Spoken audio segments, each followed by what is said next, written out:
Awesome. Hi, everyone. Thank you so much for so many people coming in to learn more about an alternative approach to offsetting. We're super, super excited to have you all here. I'm Salah, head of sustainability at Klarna. And for everyone who doesn't know Klarna, we're a global payments service and shopping destination. And when it comes to sustainability, we're just super excited to work with people like these that I will give the stage to in a second. We are super thrilled to announce today that for the third time, we are supporting new technologies and climate initiatives through the Climate Transformation Fund. And we invest this money based on our carbon tax, which is our pricing mechanism for responsible climate action that is really not about making neutrality claims, but getting the world to net zero by supporting solutions that we'll talk about today that really help pave and curb climate change in the right direction. So I want you all to give a great applause to our amazing panelists. Thank you for being here. I'm just going to let you introduce yourself, starting with Morris from Silicate. Hello, everyone. Great to be here and packed room, which is really, really fun. So my name is Morris. I'm a former farmer. I've now moved to run a carbon removal company that works with farmers to permanently remove CO2 from the atmosphere. So we spread mineral dust on fields. It breaks down and captures CO2, locking away for thousands of years. And delighted to be here. And hi, my name is Michaela Giaconelli. I work for Milkywire. And actually, my colleague and climate expert Natalia was supposed to be here today. She unfortunately couldn't join. So I'm stepping in, not as a climate expert, to put that clear, but to represent from the commercial side.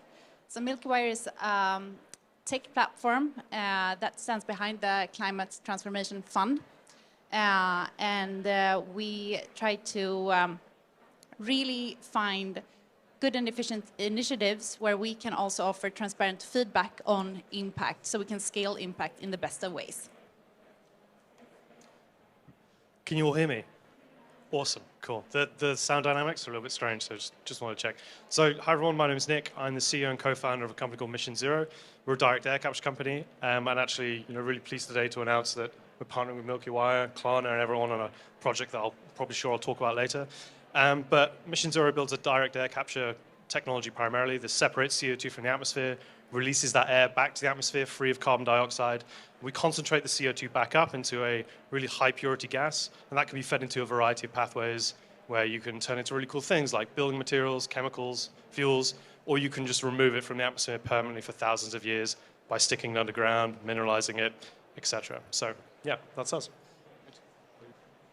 I have two mics. I'm Owen, I'm the Chief Technical Officer at the Gold Standard Foundation, and relevant to this conversation, also Technical Council member at Science Based Targets. And yeah, I guess my interest and expertise in this conversation is around how do we think about the role of removals, how do we think about the role of the private sector and business finance in supporting some of these technologies and making sort of credible use of them in their own strategies. Hi, nice to meet you. My name is Richard Piercehouse. I head Human Rights Watch's Environment Division, so I'm both an environmental activist and a human rights activist. Human Rights Watch is an organisation that focuses on field research and also targeted advocacy. Unlike many of the other panellists, I don't have an amazing technological solution, but what we do work is on a lot of the underlying contexts of environmental protection, some of the policies and laws that can make for better interventions or sometimes for worse. Amazing. Thank you so much again for being here with us today. I would love to kick off the conversation with asking you, Morris, if you could give us a little bit of an introduction into what carbon removal is and why do you think it is essential in curbing climate change as an alternative to offsetting? Thank you. It really does what it says in the tin. It's removing carbon dioxide from the atmosphere and locking it away for thousands of years. Why are we doing this? Because we have put too much up there. So there's more CO2 in the atmosphere now than any time over the last 3 million years, which is pretty bad. And that's why we have all this warming, etc. So we have to take some out. So alongside the rapid decarbonization of our entire planet, I'm sure we all came here on public transport or some form of transport powered by diesel, I'm sure, in some sense.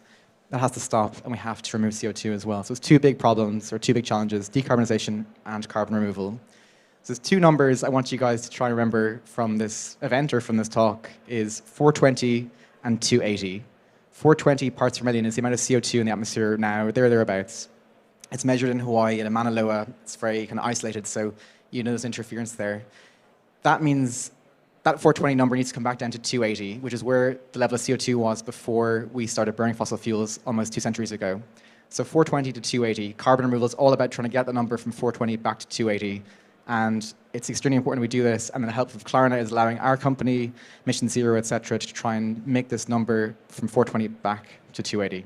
Hopefully, that's a good enough intro there. Amazing. Really good overview. Very short. Thank you for that. So maybe handing over to Michaela. So Milkywire started the Climate Transformation Fund, and we see a lot more companies joining, like Spotify and Avanza.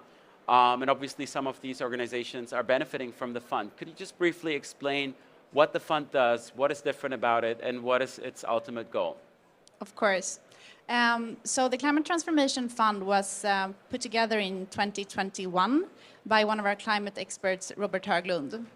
And the ultimate goal of the Climate Transformation Fund is really to support companies so we can reach the global net zero target.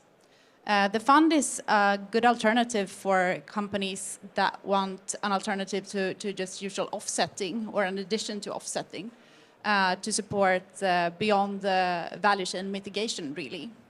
And the fund is supporting 3 different kinds of projects: decarbonization, protecting and restoring nature, as well as permanent carbon removal.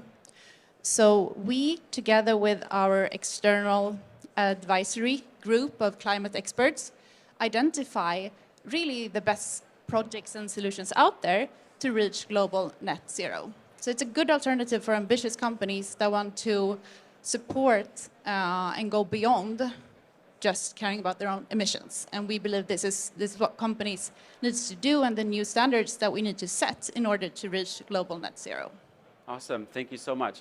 I hear beyond value chain contributions are kind of the theme that are like bringing you all together. I think for everyone who hasn't read this report, Carbon Gap report, the Ambition Gap, gives a really good understanding of what a good pricing is for beyond value chain contributions. Handing over to Nick. So you started Mission Zero. Maybe you can tell us a little bit more about it, but also in this context of what obstacles are for these new technologies like yours that are on this market. So I gave a brief overview of what Mission Zero does, right? We're delivering this process of direct air capture, which we believe is highly scalable, that gets around the constraints necessary to ultimately deliver what is a gigaton or megaton supply chain of CO2 that is necessary to feed into a variety of removal pathways. But getting onto the kind of question at least of like what challenges, whether it's direct air capture, whether it's other technologies like BECCS, for example, even things in other parts of green industries, hydrogen. There's a big issue, particularly within CDR and engineered forms of CDR, where supply chains need to grow in a massive way. Access to electricity, the growth of renewables, for example. And I think this gets back to these particular challenges as we go towards 2050. If I sort of pick up on something that Morris said, a couple of minutes ago, it's about this idea of decarbonization versus removals, right? I think there's anyone in the removal space thinking that we should just be doing removals. This should be decarbonization and removals, and we're doing removals because we acknowledge that we don't really have any other choice, right? We need to kickstart this industry now, so this is in the right space from 2030 onwards to scale in the way that it needs to 2050, and to have that to be a reality. We're going to have to get to scale an industry at a speed that has never really been done before, right? So it's a big challenge. But permitting and planning, there's a lot of cases where governments around the world just don't know what these technologies are. So there's a lot of policy engagement that needs to be done with policymakers, governments, local communities, getting that public acceptance test actually on the ground and done as early as possible is a really important thing. And I think a large part of that is talking about it. It's about coming to events like these and ensuring that we're asking meaningful questions of each other. At least from Mission Zero's perspective, I can give you some insights into a project we're doing at the end of this year to turn atmospheric CO2 into building materials, right? It's really nice because there's a nice utilization angle. It makes people's houses, it makes roads and pavements. It has social value.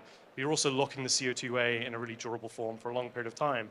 With the engagement we've had with local governments, with county councils, to get permitting and planning and figure out how it fits within regulatory environments, is something that we've been doing and probably we've been doing it for the first time, and probably the UK government has been doing it for the first time as well. So there certainly are a variety of challenges that the industry has to come across, essentially, and to fix over the next 30 years to get to the point where this is scaled, it can be delivered, and we achieve what we need to achieve. Thank you. Maybe a super quick follow-up question. Sure. Do you experience that sometimes you have clients or companies that want to buy credits and be like, but it's more expensive, and you know, why wouldn't we just do it? You know, I kind of just talked about the kind of infrastructure side of things, but on the market side, and obviously that's why this conversation is really interesting, is that I think we can all agree that, you know, carbon removals are going to be a really big industry based off the fact that like it's something we have to do, right? It's the only way to essentially in many ways monetize the actual, you know, scale of removal that we need to do.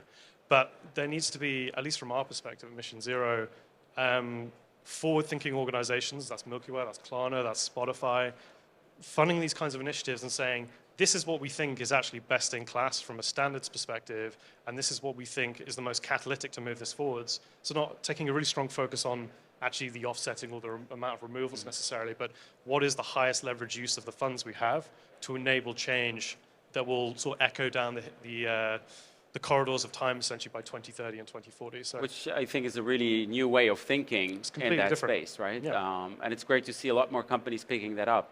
Back to you, Morris. So you've benefited from the Climate Transformation Fund. I think you were supported last year by Milkywire and Klarna. Just give us a quick idea around, you know, how would this help you scale? How would this help you find new clients? And yeah, just share a little bit of experience.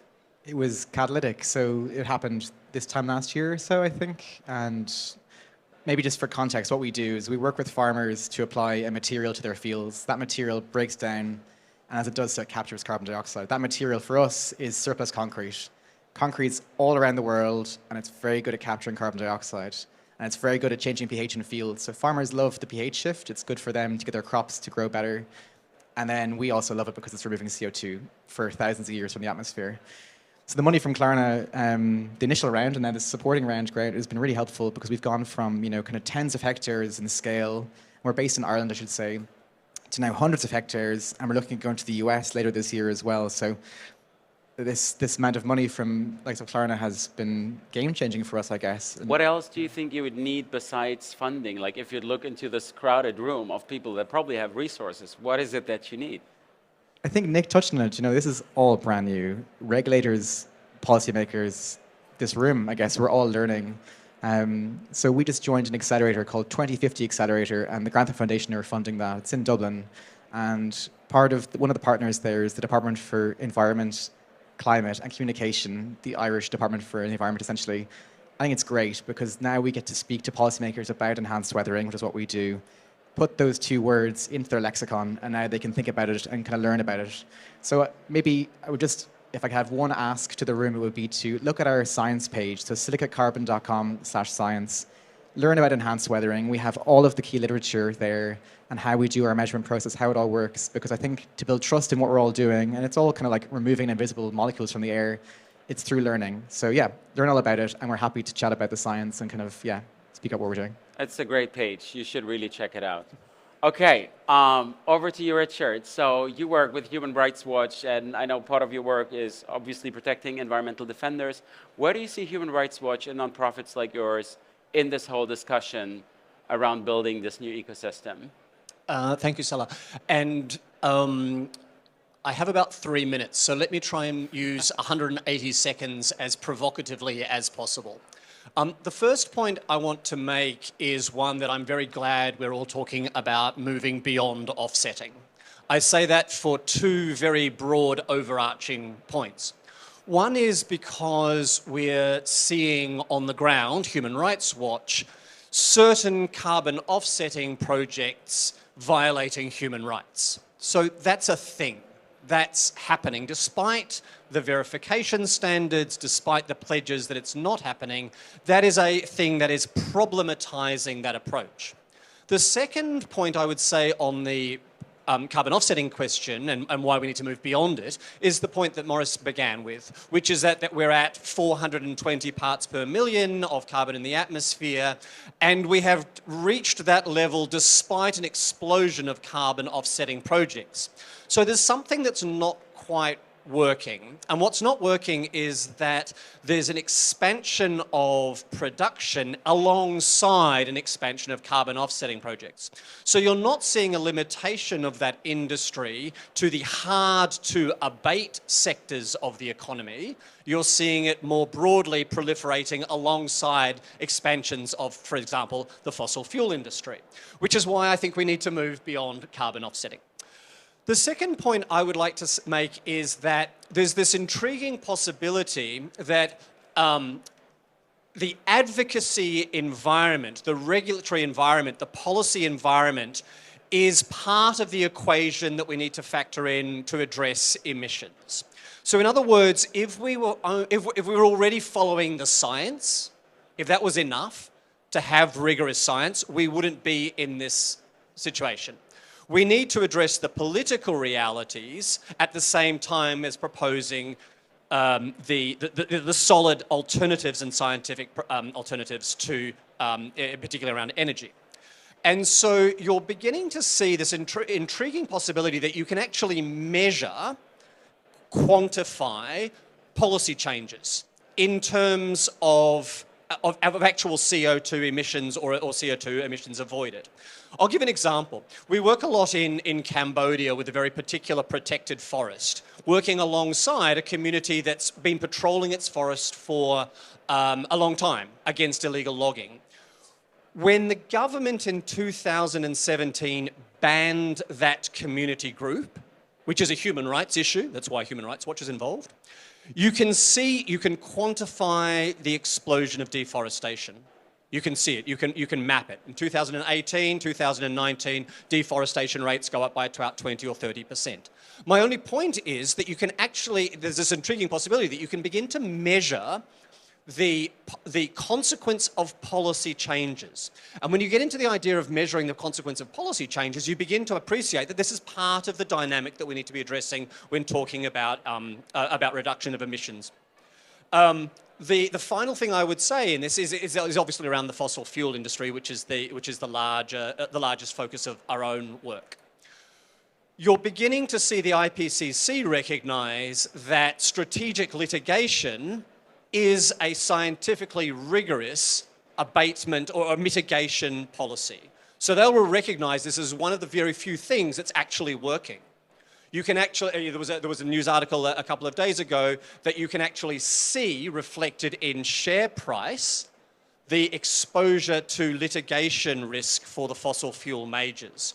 All of these indicators are suggestions that the regulatory environment, both in terms of policy and exposure to non-compliance with laws, have this measurable, quantifiable effect in terms of emissions either avoided or in terms of non-production or a reduction of emissions from existing infrastructure. The final thing I would say is why a human rights organisation is interested in this space is that one of the big advocacy advances in this space, from a human rights point of view, is the recognition in the last 2 years of the right to a healthy environment. That's now an established part of the legal tools we have at our disposal. I love that. Thank you so much. Just a quick follow-up question, because I think for a lot of companies, it's like, hey, but we want to, get something back. We want to buy credits. We won't get anything in return of our money. So what do you tell companies that would say, you should still fund advocacy because you need that ecosystem and system change, but you may not get something directly in return? What would be your response to that? Yeah, it's a really, really difficult one. I mean, I think there's various parts of the answer. The first thing is I think it's incumbent on us to be looking at the broader use of this particular market. So I've already flagged my concerns about an expanding fossil fuel industry offsetting expansion of production as opposed to reducing its own production. So we have to choose. You can't do one and the other. The second is that there is something that is measurable if the science improves in this space. It's always going to be hard. We're quite good at telling stories about the impact, but as I say, I think there's an emerging frontier where you can start to measure some of these policy changes. And the third thing I would say is in terms of advice, is to look over the long term. So you'll see cycles in politics where things are going to flip, and you need to anticipate that. So the sustainability of the investments and ensuring that that is going to last over time is one of the things I think that would bring us all together. Love that. This is so great. Thank you so much, Richard. Handing over to Owen from Gold Standard. I mean, you've been around for quite some time in the whole climate space and known person. I would like to hear from you what opportunities and obstacles you see within the CDR space, and like for an organization like you, like what would you recommend how to navigate through that fairly new space? Yeah, I think, looking at the title of the event, Beyond Carbon Offsetting, I think CDR has emerged as a technology for companies to invest in or make claims about in an era where we've had to really kind of fundamentally rethink how companies should operate in a climate emergency. So when I think about why do we need to move beyond offsetting, it's because it's a suboptimal, Richard put it really well, a suboptimal way of taking responsibility. And so if we switch we have a kind of Maslow's hammer problem where offsetting looks for the nail and even defines the nail, right? So if we flip that question around and say, in the context of a climate emergency and towards the achievement of the goals of the Paris Agreement, what would a good company be doing? And there's lots of things they would be doing, but the two main pillars would be abate your own emissions in your value chain in line with 1.5 degrees. That's a no-brainer. And not, if you can afford to or you feel like it, and take responsibility for your ongoing emissions. And the second one's really important because the first one alone, you are reducing your emissions, but that means you're becoming less bad until you're good. And that's not a great look. People will claim that and they'll say they're, on a journey, but that's becoming less bad.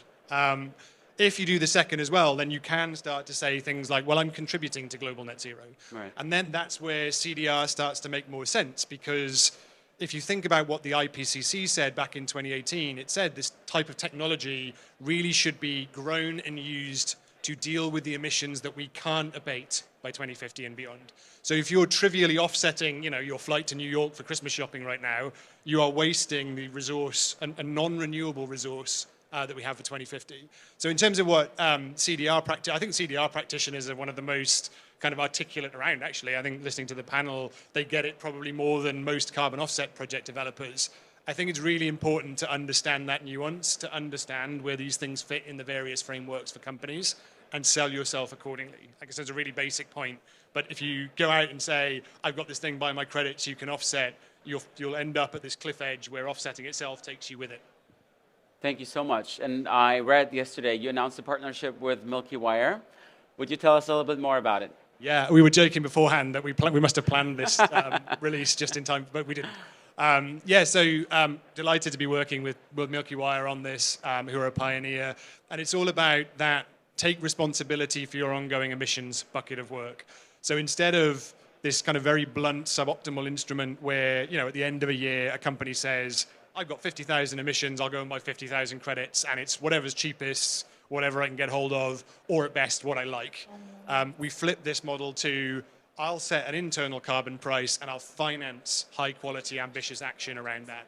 And so working with Klarna as a practitioner of high-quality action that looks beyond your traditional carbon offsetting model, it allows us to think about advocacy, it allows us to think about enterprise investments, it allows us to think about technology like CDR. So it's super exciting. Think of it more like the playbook for how companies should take responsibility for ongoing emissions. Right. Thank you so much for giving us an insight into that. We're almost getting to an end. I heard we have like 3 to 4 minutes left. So instead of doing Q&A, I would love to hear from all of you super quickly. What do you think needs to happen, 1 or 2 things in your mind, in order to make this new alternative approach a reality at scale or / mainstream? Maybe we can just do a quick flashlight. Whoever wants to start first. I think I failed at the pass the parcel game there, didn't I? Yeah, look, 2 things, and I'll go soft rather than like hard technology solutions. I think companies really need to understand this point that abating your own emissions is just becoming less bad. You must take responsibility for ongoing emissions. And secondly, I think we need to shift a paradigm away from self-centered thinking, I offset my historical emissions, therefore I'm fine, to something where we become global contributors. Without that, we'll all be working in silos and we'll never get there. Go on, I'll buy it. I was just being polite.